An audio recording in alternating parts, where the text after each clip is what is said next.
Dr. Jones, Pro Football Hall of Famer, top 100. Tyler Lockett from the Seattle Seahawks. DK Metcalf. Nate Burleson. You're watching NorbCam. NorbCam. You're watching NorbCam. What's up, everybody? This is NorbCam coming at you the day after a huge win against the Eagles on Monday Night Football. What was the score? 23-17, I think is what it was, if I'm not mistaken. What a crazy game that was. But the important thing was he came out victorious, and Seattle now sits atop the NFC West in first place. And ready to move on to that next game against the Eagles. However, before we do that, of course, I want to just welcome and thank everybody for being here, like Jackson, Dozak, and Dansky MM, Nick LeBeau, Jonathan Foster. 23-17, yes, that's correct. All right, 6-point win by the Seahawks. But before we say goodbye and move on from that game, we got to dissect a few things. And I'm excited to announce today the start of this new segment, which is going to be hopefully a regular thing moving forward from this point on, a show called Coach's Corner. And this is an opportunity to kind of dissect a few key plays from the game that had an impact at certain points of the game. And I apologize if you see me kind of glitching out, like doing like a Max Headroom. I don't know what's going on. I got bugs in the system, so it's just one of those days, you know what I mean? But the show must go on, so that's all right. We're going to just keep doing our thing. So to do this Coach's Corner, of course, I'm going to need a coach who actually knows what they're talking about. I can fake my way through it, but it's always better to get somebody who actually knows something to make me look smarter. Bring in somebody who really knows what they're talking about. So without further ado, I'm going to bring in the coach who I'm referring to. Oh, where it is? There he is. Coach Bill Marsh, a good friend of mine. You've seen him on the round table, and we did a segment before, so he's getting to be a little regular fixture on the show. But Bill Marsh, head football coach, a good friend. We go years back from the days of working together when he was a coach at Eastside Catholic. Bill Marsh, welcome back to the show, man. It's good to have you on here. Hey, thanks, Norb. Totally appreciate it. I've had such a fun time the last few weeks being a part of the roundtable, and now to collaborate with you on a little different segment. Hopefully we can bring the fans and especially the people that support you and follow you something that's just a little different. We'll arch it as we go and make some changes as we go, but I think it's fun to just launch something that's, a little bit special to us and have some fun. And I certainly am no expert at this, but having done it for nearly 28 years, hopefully I can bring a little flavor to what we're going to look at. All right, you're being a little too humble, man. You're too humble. But I'm excited because we the way this show is going to work, and this is our flagship brand new thing. So, if there's a few bugs, well, expect it. And if it goes perfectly flawless, well, sometimes it's better to be lucky than good, or maybe a little bit of both. But the way we're going to do this is Bill's picked out a few key plays. We kind of discussed them, a few plays that were kind of, high impact at that moment of the game. And he's going to break down what exactly went right or went wrong on those those three plays. So before we do that, Bill, let's just get a quick kind of just really elevator view of how this game was to you. Because from our standpoint, it seemed like, despite the fact that we had a win and the fact that we were in control most of the game, it felt like it wasn't our best game in the world. It's a good thing that we were playing against a weaker team, especially on the offense of the Eagles. But what was kind of your just overall impression of that game last night? Yeah, it's one of the toughest things as a coach is where you know that you're better than the other team. Your players know that they're better than the other team, and you feel like you're dominating them in every aspect of what you're doing. And then you keep looking up at the scoreboard and you're wondering why you're not up by 21, 28, 35 points. And there was just, obviously a handful of times where we would just put ourselves in a position where we either couldn't score or we, just didn't get off the field quick enough or what have you. So I think we just, we dominated. We played the way we needed to play. We just didn't, they used to say, kill a gnat with a sledgehammer, not with a fly swatter. We went in, we took the fly swatter to them, but we didn't do the sledgehammer.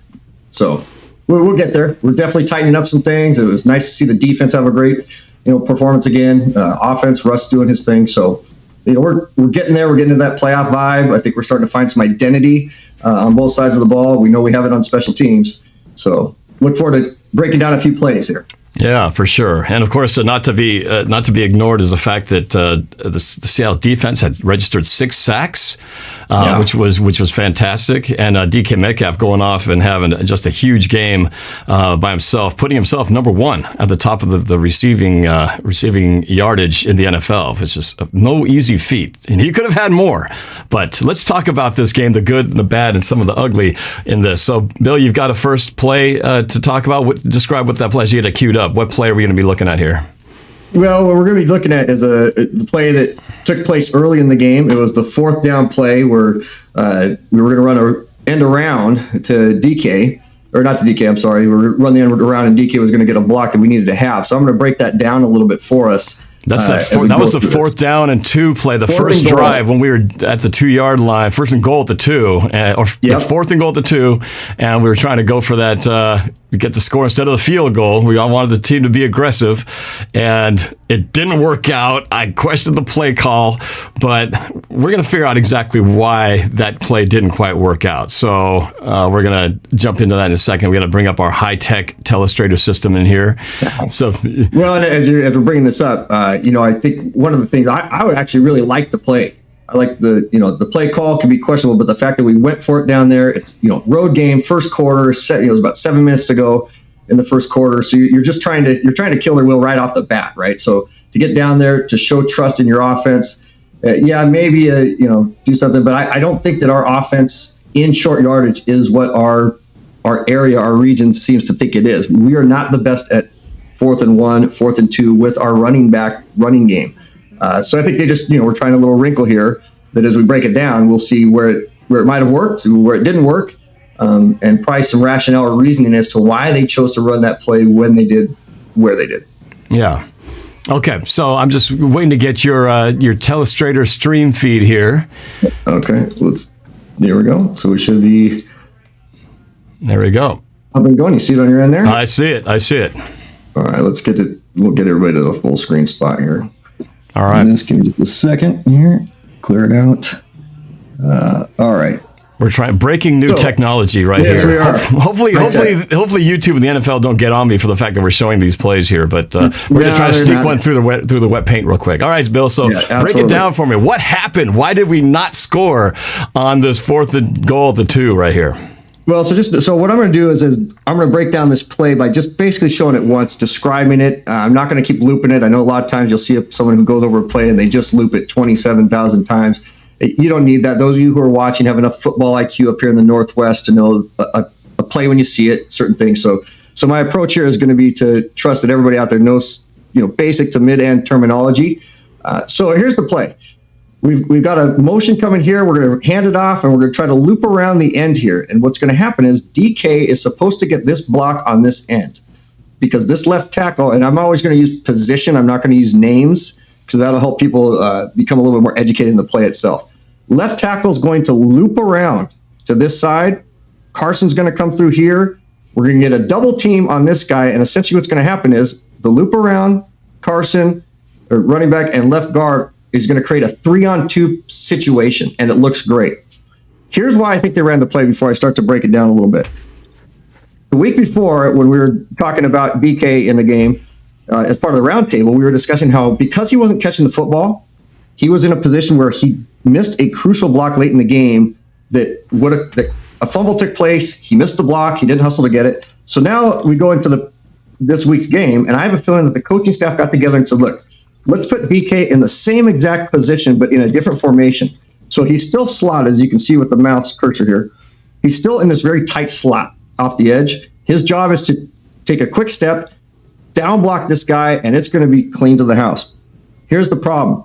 If you watch DK's footwork, because he's a long strider, because a lot of teams will go with, we just call it an inside stance to the football, meaning his inside leg is up. You can see on this side, Lockett, his inside leg is up because that's what they do on timing routes and they're not trying to give something else away. He should be taking a quick step by pushing off of this left foot and stepping at an angle here to get leverage and get his helmet, or his hat, as I'll call it, to the right side. But as you can see, his foot hops. I'm sorry, you're going to hear some clicking here. Notice the double foot hop. Well, by the time he makes that hop, look at this guy's first stride. He's already a yard up the field and into that step. And what we say as coaches, the worst position you can be in as a blocker is when the fans on the sideline can see your numbers. They should never be able to see both numbers. Even this guy, he's low, so it's hard to see, but he's curling around. You can see both of his numbers. Therefore, his helmet on the backside, really you could call it a block in the back, a clip, a lot of different things. So as the play starts to develop, he's missed the block. Now let's pretend this doesn't happen. Look what we're going to get out here. Here's our guard that we talked about who had the double team, right? He initially got a quick chip off of this guy, came down here, And now we've got this tackle, the left tackle looped around. And Carson's going to get out on the edge. So we're going to have a 3-on-2. But because we missed this block and because we didn't stay on it long enough here, both guys end up shooting through. Our center needs to make more of a reach with his left foot. Remember, to go back to the origination of the play, I think they ran this because they wanted DK to have a second chance to show and prove, hey, regardless of whether I'm getting the ball or not, put me in there, let me block, I'll make this play. So this play is more of a design for him. Yes, it's on 4th down, but you know what? Guy's got to make a play. Instead, he's absolutely shot up the field. And so, as we used to say, we need to burn that play out of the playbook. And it looks like, Coach Bill, it looks like Posic's wrapped up in that mess as well. But it looks like Posic basically is going in there to try to help because he sees that free runner coming off because of the missed block. Posic would have stayed on the interior lineman if he didn't have to worry about it, but he probably saw him that he missed it. He was trying to help, right? That's why he's kind of tied up in that play. Yeah, no doubt about it. I mean, you got to remember, we're slowing it down to 1/20th of a frame, per second or every second. These guys are having to make quick decisions. So oftentimes, he may have chosen to stay on this double team here. He's choosing to get to the backside. There's a lot of things that have to take place last minute, but oftentimes there is talking taking place the entire time. And the most communication at the snap and within the first 2 seconds after the snap is from the center.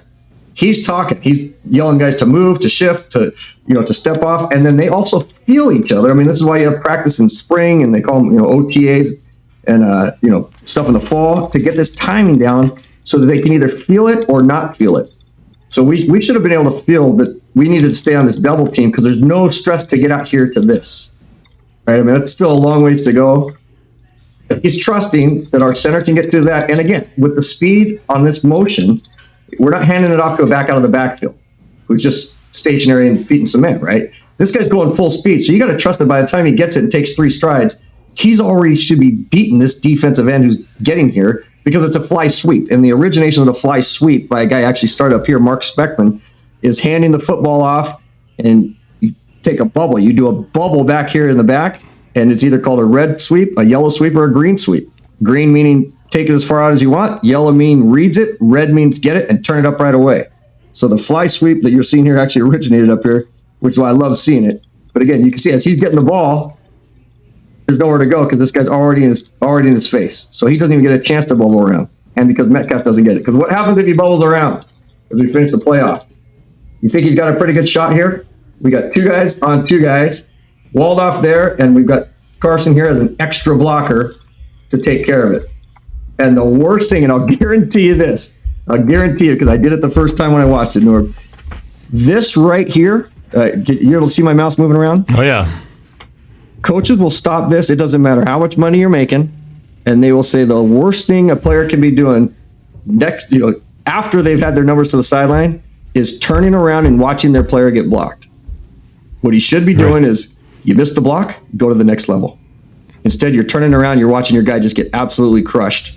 And everybody on national TV can see it. And they covered it a few times too, but that's right.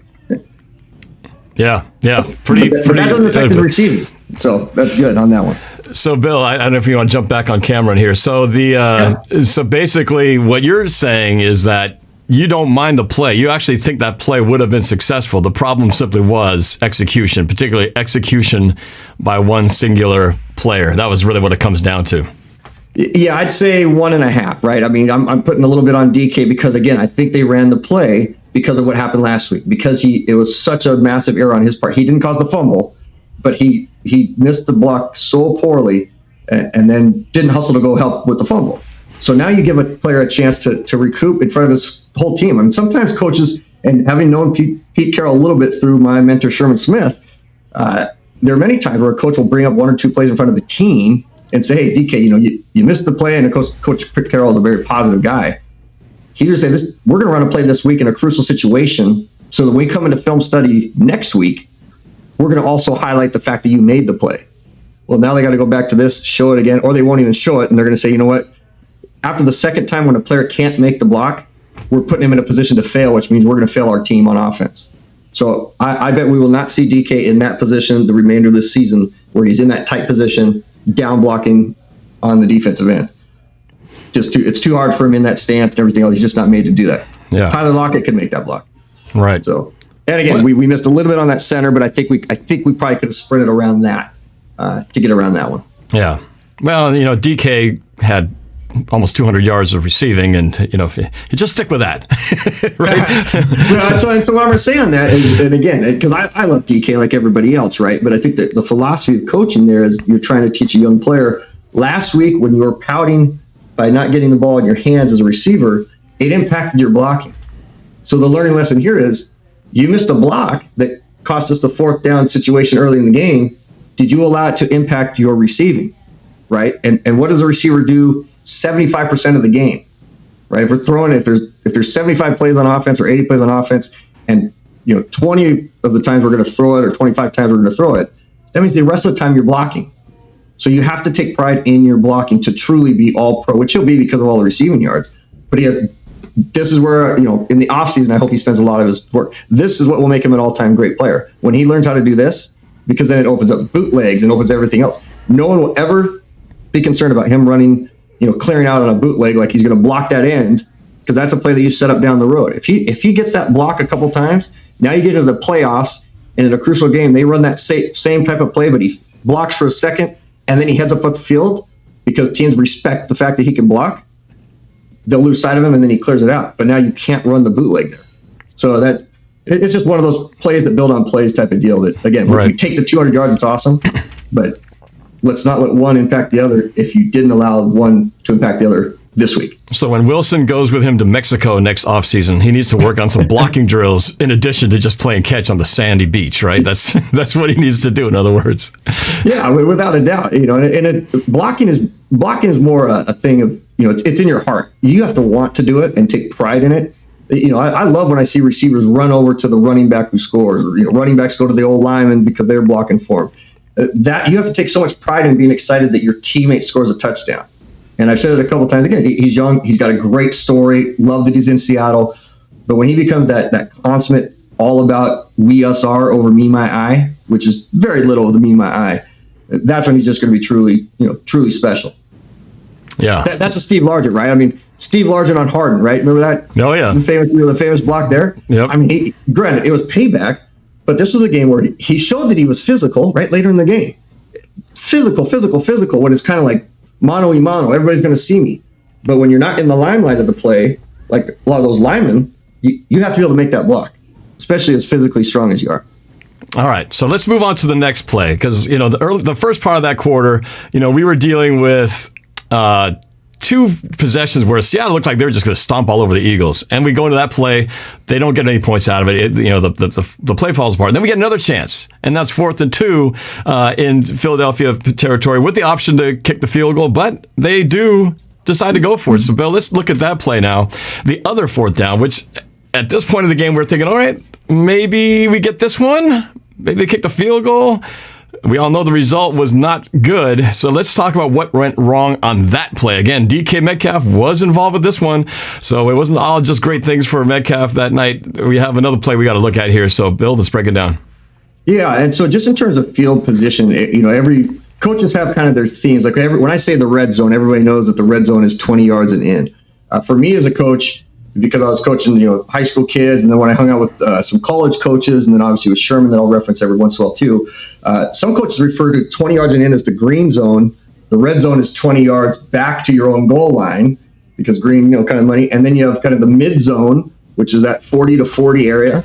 The other green zone, or sometimes yellow zone, is up here. We'll see my hash mark from bottom of the numbers to the sideline. And then you have this gray area, this 30 to 40 yard where, we've got a kicker that can kick 60 yards, but man, we feel like we're dominating, or we're going to dominate this team. Do you punt? Do you go for it? This is when it's great to be a fan, because, a coach has 8 seconds to make the call. We have an eternity to second guess it. I love the play call here. I love that they went for it, because I still feel like it's early in the game, 4th and 2. We should be able to get it. You have a good sense that we're going to throw it. And we're going to get the combo route. In the last 2 weeks on the roundtable, Norb, if you recall, we've been talking a lot about Russ taking a quick drop, getting it out of his hands, and getting a combo route out of our top 2 receivers. Well, holy cow, it's like they've been watching, NorbCam. They've been paying attention to all your followers and such, because we get it here. We get what happens is we get Russ is going to take a quick step drop. We're going to get an out route here. Metcalf is going to, as the outside receiver, is going to take a hard slant, and it's a pick route. And most of you who follow football know the pick route is basically you can get in the way of a receiver, but you have to look like you're attempting to catch the football. So what I want you to see here, and it's from right off the bat, because he's taking a quick drop, and usually when I say quick drop, I'm referring to 1 or 3 steps. And when you're in the shotgun, you're already at what would be typically 3 steps, a 3-step drop. You're at about 5 yards. So when he takes that first step, he's going to be at about 7 yards from the line of scrimmage. Great depth step. So when you hear me in the future say he took a great depth step, man, that's it. He's now he's at 7 yards from the line of scrimmage. Great pass pro. And this is all he needs is 1 second from the time he has the ball in his hands because he's got such a quick release. But here's where quick learning lesson before we get up to what's taking place here. I want you to watch the feet of the quarterback. And this is something you'll be able to do, for fans that are watching the game, other games. You always teach a quarterback to set your feet at 90 degrees. Your back foot is going to plant in the ground. And as you shift your momentum forward, your front foot should be pointed exactly where you're going to throw it. So we're sitting right here. Russ is set and ready to go, right? He's got his right foot planted, and his left foot, he wants to be able to set right there. So there's your 90 degrees. Boom, boom. And Norb, I want you to tell me the way this foot is pointing, is he going to be throwing to the slant that's coming here, or is he going to be throwing to the out route towards the sideline? Looks to me like he wants to go to lock it on the on the out. Absolutely. So, and you can see this as you watch in games really quick. That he steps, boom. He's trying to aim to this sideline, even if it's 1 yard or 2 yards short. Because look at the momentum of this guy right now. He is already off balance. He's got to focus on Metcalf, and Metcalf needs to get this pick. The problem is, we talked about it earlier, we don't want to see the numbers of receivers in the game, right? So his job should be, he needs to start turning around. I'll come back to the blocking here in a second, why Russ escaped. By the time BK gets to right here, he should be turning and squaring up, and what we call it circling up, meaning put your hands up like you're getting ready to catch the ball. Like that ball's already in the air. These guys don't know it's coming, but make the official think so, and all you have to do is turn sideways. Now he's going to get a pick play here. Lockett's going to come open. Russ is going to get the play, and Lockett's going to turn it up for 3 yards because he has great football IQ in terms of he knows where we need to get the first down. Contrary to popular belief, Norb, the yellow lines are not on the field. We talked about this last week, right? The lines aren't there. So Lockett knows to get there. Well, you can see when Russ goes back to throw, he's quick enough and smart enough to know that DK is not in a position to make a proper pick play. Therefore, if he throws it right now, we're getting a penalty. So he can't. But Russell's internal clock also tells him, because I didn't get rid of the football, he's got a nice pocket. This guy's, he's not going to affect the throw if he had thrown it on time. So all of a sudden now we get a lane. Hey, Bill, before you move on to the scramble. So just to clarify on those rub routes and pick plays. So rub routes. The difference between getting called for pass interference and just, quote, running the route in that situation is basically if Metcalf basically just turns and looks like he's going to try to catch the ball, that's all that ref needs to see. Even if he's going to drill the guy with his shoulder, as long as he's not looking to try to block him, that makes it not pass interference. Is it that simple? Little act? Absolutely. It's acting, right? It's just acting. It's physical acting. Yes. It's acting. But really it's not, because, and here's why. Let me show you why. And I know some people may have seen like, well, wait, what the heck was this little thing? Because usually you don't train guys, I don't know what running clinic you went to where you put your hands up. Obviously he's not doing that to be goofy. He's courting his guys back here, and he's letting Russ know, and he's letting these guys know that he sees something that says you definitely have to go to the backside. It doesn't show that he's pointing backwards. He's just showing we don't have the combo over here like they have back there. That's why you have a motion. This is called a commercial. Anything that you see before the snap, any type of motion is a commercial, and oftentimes it's to something else. So, and is he raising his hands? Yeah, I was wondering about that raising the hands thing. So is he doing that to let him know that it's man coverage because he is going man to man? He's chasing him down all the way down to the other side. So, and this is why I use the word commercial. Whatever it is, it's not as Captain Obvious as you or even I would think. We've all heard the phrase Omaha, right? Yeah. Sometimes Omaha meant run, sometimes it meant pass. A lot of times guys will do this because a coach will say, hey, on a play when you know you are not getting the ball, and he's not. Based on the drop, you know right away, Russ is throwing to our combo guys on 4th down and 2. He's doing something to make Philadelphia go, hey, if we see that again, we know that this play's coming. If he runs and does that hand motion could mean nothing. And then next time he does the same, or next time he does the hand motion, they think this is coming, and really it's a wheel, meaning locker goes out and then he turns up. So anytime you do anything beforehand, or you'll see guys tug on their hip, sometimes it's a play call, sometimes it's a dummy call, or as we call it, a commercial. But going back to what you're asking here is the fact that when Russ makes this play, and I'm just going to run it here, you can see right there. Watch how you can see how DK goes back and boom. Oh, where we got here? We got to our 151 spot. There we go. Just watch DK the entire time. He realizes that he is in a poor position to make this. So watch what he does. Comes to make the rub. He's not there. Oh, get out of the way. And so you don't get it. And that's where so he does the opposite. Instead of impeding the cornerback, he ends up basically just getting out of dodging him and letting him completely cover. And so now he can cover it. So and Russ realized it, and he sees this coming. But again, he sees right now that DK is not putting himself in position. And the reason why, if we continue to break things down a little bit, when you watch DK come out of off the break, he loves to do the Baldwin move. Doug Baldwin was kind of the innovator of the Allen Iverson crossover step coming off the line of scrimmage. It was how he was able to beat players. Instead of just running forward, you see that little bunny hop that he does? I'll play it at regular speed. You can usually see quicker. Just watch his feet. Bunny hop. And then because then you don't know which direction the guy's going.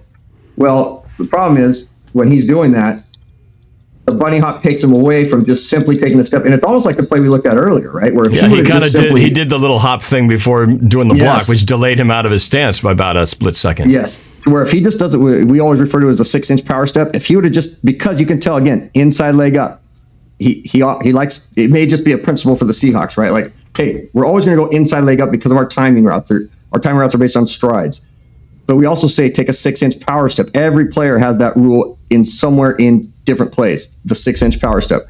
If he just with his right foot takes a 6-inch power step and then comes straight here, he would already be in spot. Russ will already see that he's over here. And in practice, Russ is probably being told, hey, when you turn and look, DK should already be right on lock it.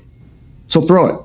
But because when he turns to look, there's nowhere near. So if he throws that ball out here now, and this guy reads it, because Russ at this angle, we have the luxury of a high angle view right now.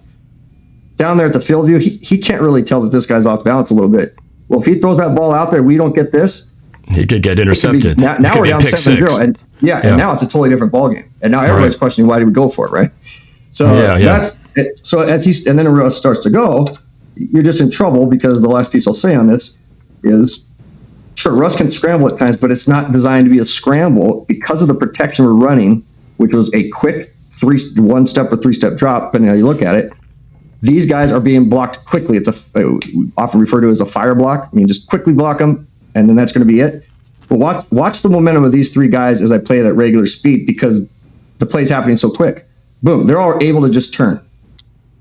Because we're not trying to create a pocket like you would on a 5 or 7-step drop where you see the left tackle drop way back, the right tackle drops way back, the running back's out here, everybody's kind of going back, and now the defenders are going here. That's why Russell's able to scramble all the time. Russ does not make a lot of scramble plays on these 1-step drops because the defense isn't far enough up the field. So they're only 4 or 5 yards up the field. Boom, they're all excited because we didn't make anything happen. So that was the good, bad, and the ugly of that. Russ, great footwork. O-line, great protection. I don't want this to become, feel like we're picking on DK, but these are things that in the playoffs, if it's 4th and 2 and we're playing, on the road or we're playing at home and we're going for it here, you have to make those plays. Those are the things that are going to make the difference for you. Well, and the reality is, and you can pop back onto the camera here. So the reality is here, if these 2 plays went a different way, it's very possible that we're 2 touchdowns up and really burying these guys. Instead, it was still a scoreless first quarter because these 2 plays failed to convert and on a crucial 4th down. And why that's so important, Norb, is that as a coach, when you get to this point of the year, we already know that we have not been feeling too well. And I'm not going to say that we've been out because of certain things. I don't want to jinx us, but our team has not been feeling well the last few weeks, and we're finally getting some players back. It would have been so nice to have been in position in the 4th quarter to get some other players in to develop. So the defense has been playing well. They're feeling good about themselves, but now we have to kind of keep them out there a little bit longer. And same thing offensively. Like Carson has his touches.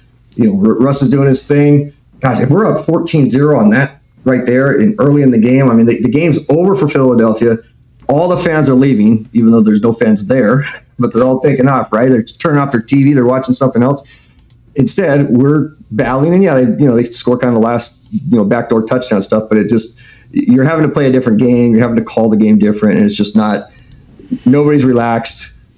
You feel like the game's in hand, but as a coach, you just feel like we just should be playing better. The good part about it, though, is you beat the team on the road. You still have games that gets the same, the NFC East coming up, and you still have areas that you can drastically improve to make easy plays into great plays. Yeah. So that's why I get excited as a coach. I used to love that when we'd be getting ready for the state playoffs, and we'd win the game that was to go into the state playoffs. And if I could find 10 things to go, gosh, as a group collectively, if we can fix 3 of those 10 things, because you're not going to ask players to do a bunch of things, if we just correct 3 of those things as a team, man, how great can we really be? Like, we're just still scratching the tip of the iceberg, which is where I think we are right now as a team. It feels like the momentum that we didn't feel a few weeks ago. It's coming along. We're facing the right teams at the right time, getting healthy. So again, and DK he gives us the 200 yards. So again, we could be pulling out a lot of those fun plays that he's doing, just like we're going to do here with the next play with another player. But I just feel like it's good for the fans to see what are the things that keep us from doing those, because those were 2 big 4th down plays. Yeah, and I think they were going for them. Yeah, and I think the first play, the commentators, they broke down and said that DK missed that block. But on the second one, though, you just broke down, they gave it more credit to the defender, who was supposed to be rubbed out by DK. And I think less on that he failed to play that one correctly. So they maybe over-credited the defender, whereas if DK makes the perfect shielding off there, that's not even a conversation piece. Lockett's got the first down, and they totally just say, wow, good play by Seattle there. So, Well, the first one made a great end zone view, right? When DK misses the block, and it's down the end zone, and you're right there. So it's, that's a fun way to kind of see the play. It's more obvious. The other play, and you have to balance things out because they know they're going to, not that they're keeping track of how many times they're crediting, Russell and his stuff and other things. But when you see a pass that doesn't take place or something else, you're usually going to give credit to the DB versus, hey, the person missed the rub, because they don't know that he missed a rub. They might think he just misran his route. He was supposed to run the slant, so to assume without having a chance to, like I can sit here for 30 minutes after the game on one play and go, okay, what was really the problem with that play? Okay, right. Yeah, it was that. Just like when Russ throws the interception, 9 times out of 10, it's not his fault, but he gets the blame and he gets the interception. Right. That would be fun to see if we knew what really happened in that play that we're all just getting on his case for, or the offensive coordinator, and it turns out to be somebody completely unrelated to that. Yeah. All right. Well, speaking of that, as we go to the next play real quick, let's do the next play. It changes philosophically what a coach does next time you come to that, right? Next time we come to 4th and 2 on the goal line, dating all the way back to 2015, right? 2016, 2017, 2018, all of a sudden we've had this kind of string of, gosh, we just don't execute really well down near the goal line. Maybe we should kick the field goal. And now it's like, okay, point to the board. And that's where it's tough for Coach Carroll, right? He's got to make that call, and he's trying to show confidence in his team. And so that's why I love it. And I wonder too how much, because we as fans and the media gave him a lot of heat for not going for it in that Rams game when it was 4th and inches on their own 40-something yard line. And we punted, and of course we didn't get the stop, but so I feel like those 2 times we went for it, 4th and goal at the 2, and then that play you just diagnosed, those were those situations where I'm not going to get raked over the coals for not going for it. It seemed like they were going to do it no matter what. But I wonder how much of that is influenced by the fact that they were getting so much heat prior to this game because of what happened in the Rams game. Do you think they're oblivious in a bubble, or do you think they digest that stuff? Yeah, no, they don't. They don't pay attention to that. From a standpoint, they're analytics, right? They have guys that are looking at numbers. And one of the numbers that you look at, all the way down to my ranks. I have every year I would have stats that would go back 5 years for the whole United States on what were the percentage chances, what was the chance by percentage that a team would score from every single yard line.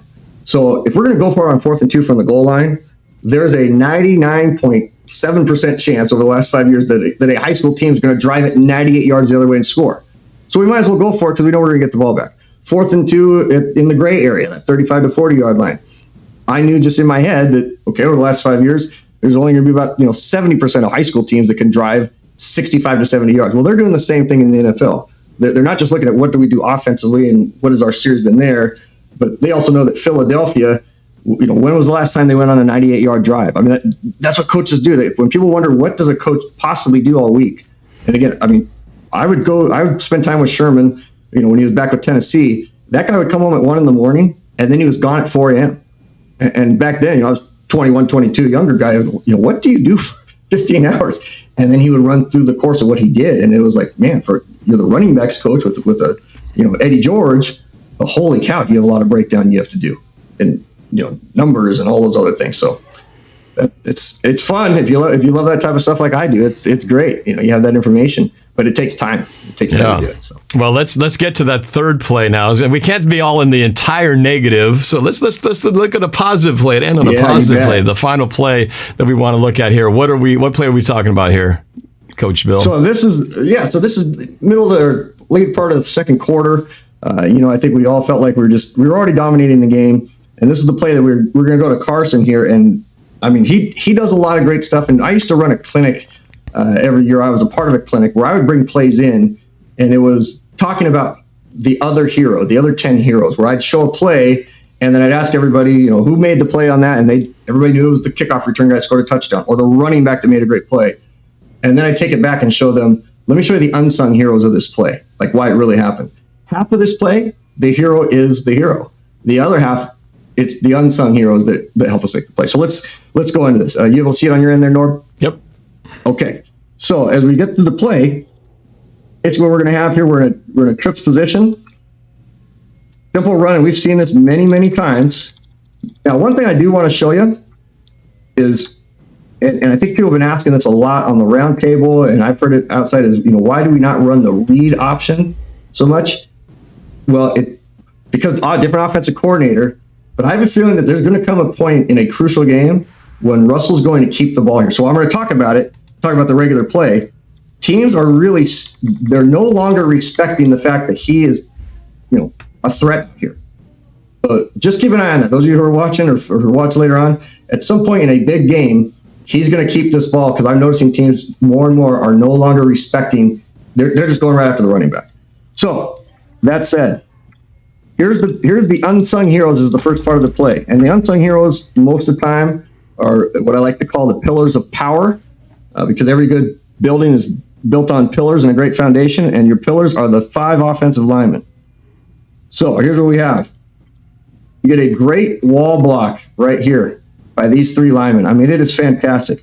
And again, I said earlier the word hats. Hats refer to the helmet. So you'll hear coaches oftentimes in a practice say, read the hat, or your hat level's too high, or hat level's too low. Well, when Carson gets the ball, when our running back gets the ball, his job is to watch the hat of his offensive lineman in front of him, whichever person there is. So he's going to press the hole. He's going to read his keys. And then usually they say no cut is the best cut until you have to read the hat. So he presses the hole. And again, this is a philosophy in most all NFL teams. He presses the hole. He's going to read his key, and his key is this hat. Now, if his helmet is on the left side, that means the hole goes in between these two. But because his hat's on the right side, he's going to come this way. So now here's the beauty. Not just these 3 unsung heroes. You get this unsung hero and this unsung hero. Very rarely, even in the NFL, do you see 5 guys this far apart on the line, all getting their blocks and all with their hats in the proper space. Hat on this side, hat on this side, hat on that side, hat on that side, because we're pushing him away, and this is just enough to stay in his way. As we look to play run, boom, now we're here. Look at what we have. We have receivers blocking down the field. I feel like I've already been talking about receivers blocking down the field. I'm not going to call attention to what's going on up here with this receiver and this DB because the play is going away from him. Okay, yes, and I know there's people out there that are, that have great IQ and watch the game a lot. Yes, there are many times where a receiver will stand up and act like he's going to catch the ball. I just don't like that, but I'm not going to, again, because he's done some great things, this guy's going to run away from it, and this can set up things down the road. But I'd like to see him working on his blocking there. But here, great block by Lockett, and we get 2 more blocks. And Lockett, man, as great as he's a receiver, the guy should be all pro because of his blocking. Great block, great block, great block. And it is the hardest block to make is receivers blocking down the field. Okay, but these guys, because it's all about heart, and then you have to settle your feet. And what I love about it is a great blocker at wide receiver is someone who's usually a great basketball player because they know how to sit in the chair. And the idea is not to engage, but it's to keep your fists moving. Because look right here, this is fantastic. Even though he's not the one engaged in him, he's settling his feet. And we always say that whichever way the DB goes is wrong. Because if you sit in the chair, whichever way he goes, he's going to read the hat. He's going to read the hat of your offensive blocker and make the play. And he's smart enough to know that back here, let me get it going from the start again. He's going to see the safety coming from the inside. So we get it walled. Presence of the inside lane there. Press the hole. Read your key. No cut is the best cut. So he moves it to the outside because we don't call this a cut because he's rounding it. He's setting up a new running play. He just now set up a new play behind 3 offensive linemen. He gets to choose which hole to run into. And now he becomes the hero, or what I call a 3DE play, the 3D effort, which is mentally running tough, physically running tough, and at the end with your heart, you're running tough. I'm going to let this play because I literally stood up and was clapping on this one, like cheering as a fan. Forget coaching and everything else. I love when I see this type of stuff because I'd already recognized the great blocking. And I don't know if you watched long enough, you saw Pete Carroll come almost, running out to the hash mark. He was so dang excited, just at what he'd seen, because this is almost a flawless play. Oh, that's the one afterwards. Just right here. It's just fun to see. Blocking, and then just sheer heart. And what do you get here? And that's the last thing I'll end on. I mean, he's looking down. He realizes now that he's passed him. And a rule for receivers is once the running back passes you, stop blocking. I'm not going to put it's a rhetorical question, Norb, unless you know the answer to why. Why would you? The question of why would we stop blocking essentially when the running back goes past us? Well, because that defender is going to now go down the field, and if you keep blocking, you're going to get a block in the back. Yep, and those of you who watch videos, early videos of Norb will see that he played a game in the Kingdom years ago as a kid, so he understands the game. He knows the game. Yeah, right here it's not going to cause problems, but middle of the field, so he stops blocking because he's smart. He stops blocking, and he's close enough and engaged enough that he's not in front of him. He realizes it until he recognizes that Carson's in, and then immediately celebration. I mean, that is awesome. That was a great run. As a coach, so I'm going to come out back to you for a second, Norb. Let me get back out to you. Yeah, no, that was. I love that play, and that was that feeling of, man, this is why you celebrate the fact that Chris Carson's back in the starting lineup, and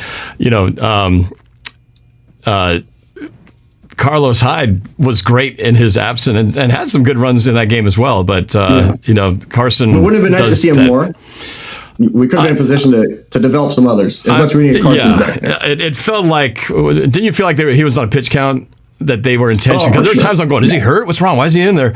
And I was just thinking, man, they just know that he's fresh. He's not probably in tip-top shape because he's been out of playing for the past month, and they want him for that stretch run, especially when they get down to the last 2 games against the NFC West opponents and then get into the playoffs, because we missed having him in the playoffs last year. So, and let me finish on that play with I always like to kind of fish philosophically on something when I see that extra piece. And I'm not talking about Carson here. I'm talking about the blocking from the wide receivers. Again, every level on up, this will be the rare time that I bring up Sherman more than a handful of times. Usually I won't bring him up as much. But he'd even share that at the NFL level, you're going to reward guys, right? At the high school level, you reward a guy because he treated a substitute teacher great, so you put him on the kickoff team or you put him somewhere else. Or a starter does something great that was unselfish, so you try to find a way to get him the ball, to reward him with a touchdown or something else. Those guys do such a great job blocking on that play that Lockett already gets, he gets his due, the other receivers. Hollister every once in a while will get a big play.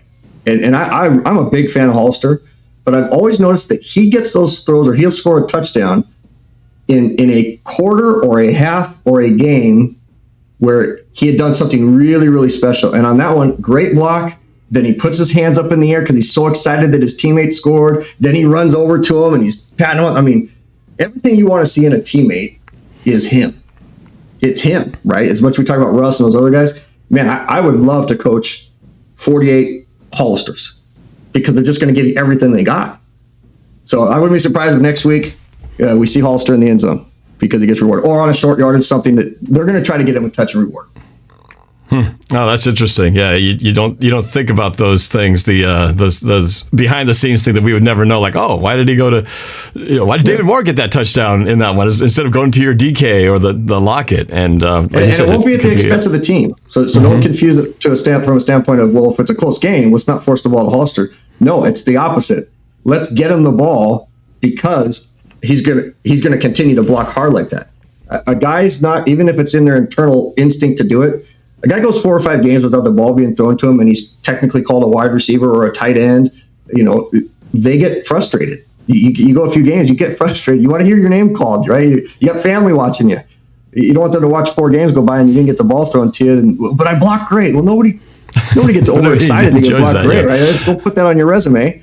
It doesn't get you a job at the next spot. So I think that's why it's fun. That again, I would be putting a lot of quote unquote token money. If I was a gambling guy on Hollister catching a ball next week or getting a crucial play, because then he'll go 3 or 4 games of continuing to do that because he's just a great guy. Yeah. Well, Coach, you're a great guy. And I appreciate it. Let's do my best. For our first time here, we'll continue to evolve the telestrator and smooth the kinks out a little bit. But hey, all things considered, being the first go around, I thought the ship sailed off and it didn't crash into the rocks or anything. So the fact that we made it to the end is a pretty good sign. Not to mention, I got to compliment you on your setup. Every time you've made an appearance, it just gets a little bit better. So you're looking real professional in a short period of time. So hats off to you, man. You're stepping up for the show. To make your show look better. I want to continue to be a guest of the program and be a part of the round tables and all those other things. So just keep coaching me up on that part, and I'll keep coaching up these type of plays, and we'll have fun growing this thing together. All right. And subscribe, follow this guy. This guy's special. Let's get him to the next level. I'm not sure exactly what number you're aiming for next, although I follow you on stuff. So let's continue to help those numbers to grow. One subscriber at a time, man. One play at a time. One subscriber at a time, right? But before you go, Bill, is there anything you want anyone to know about? I've got your information. It's been on the screen this whole time. Where to contact you on your Twitter, your Instagram, your website. Is there anything else you want to share with the audience before we wrap this segment up? Well, I'm aiming to evolve into this new evolution of, it's not new, but the new evolution of YouTube and live and Instagram and all those others. And I'm not an old fuddy-duddy. I try to keep up with my kids and my grandchild and everything else. So this is fun, but right now it is my website. The marshventuresllc.com is where you can find some of the stuff I do, the speaking, consulting, and some of those things. But I also do a lot of football stuff, and I actually do started virtual training about 2 weeks into the COVID situation. I was on the East Coast, and I had some kids back here that were younger whose parents wanted them to just do something. So we set up the Zoom and I was teaching them one-on-one stuff, and it was a ton of fun. So, but eventually we'll evolve and keep growing and do some other fun things and do the collabs. So hopefully grow from there. But would love to, if you have any comments on tonight, please go to my website. Tell me how I can get better, because I'm a sponge. I want to keep learning. It's fun to be a part of the game of football while I'm not coaching. I've stepped away from it a year ago, so I can just enjoy my family and do things like this. Give back to the game that was so great to me. Yeah. Well, guys, since this is our first show, I definitely feel this being a regular thing because I love the breakdown. I learned so much just these 3 plays watching you. I want to see more plays, actually. But if you guys like it, please, as you said, you can send Bill a message or just comment right here in the thread. Let us know what you think of this new segment, Coach's Corner with Bill Marsh, and what you might want to see more of, or what things you didn't like, or whatever. But we're doing this for you guys, and we're trying to put content that we think you'll find valuable, which I think this is extremely valuable. So hopefully we'll keep it going. So yeah, and I'll take suggestions too. When the game ends, I usually right after the game start going into breakdown mode. I have my notes. I kind of see the plays as they go throughout the game, and I kind of have a sense of 10 to 15 that I want to go back and look, and then we'll choose the handful that we want to go with. But all of a sudden I have people commenting, especially once I get my other social media outlets going. Feel free to snag me and say, hey, would you consider this play? And if I see a whole bunch of people thinking one play and I didn't think so, I'd rather do what you guys want. And a play that you want to see broken down, or why do I think that they ran that play? So more fun for me to do something that you want. I'd rather give from that standpoint. Well, you know what we could do after the game, since we have to prep this before the show, and obviously the game was just last night, so we're doing this, less than 24 hours later. But maybe after the game, we could ask everybody in the YouTube, either in the comments or the community tab, ask them, hey, what plays do you want us to diagnose? Absolutely. And maybe we can see what the vote is, and we can use that based on what we think is good, and maybe what the fans really want to see. So we can have one play that's the fan chosen. Yeah. Doesn't play. We'll make it as we go. That's what's fun about this. It's an evolving thing. It's an evolving thing. All right. So, well, thanks, Bill. This is great. I'm sure we'll be doing many more of these to come. So, thank you guys for watching. Please, again, hit that smash that like button, subscribe, comment, let us know what you think. But this is just the start of many more videos to come. We got the roundtable tomorrow, and then I had to move my Madden simulation game from today. I moved that to Thursday, so I'm going to have that on Thursday instead. And then some other things, and then of course the game reaction when we play the Giants here returning to Lumen Field on Sunday. So lots to come, and thank you guys. I broke 44,000 subs last night during the broadcast. Awesome. So one more milestone. I'm trying to get to 50. That'll be a big celebration. Probably do some big giveaway when we get to that point. But let's just keep this thing rolling. So all right. I know you're gonna have your sign off, so I just want to tell everybody to just live life one play at a time. All right. Thanks, guys. Appreciate it, and go Hawks.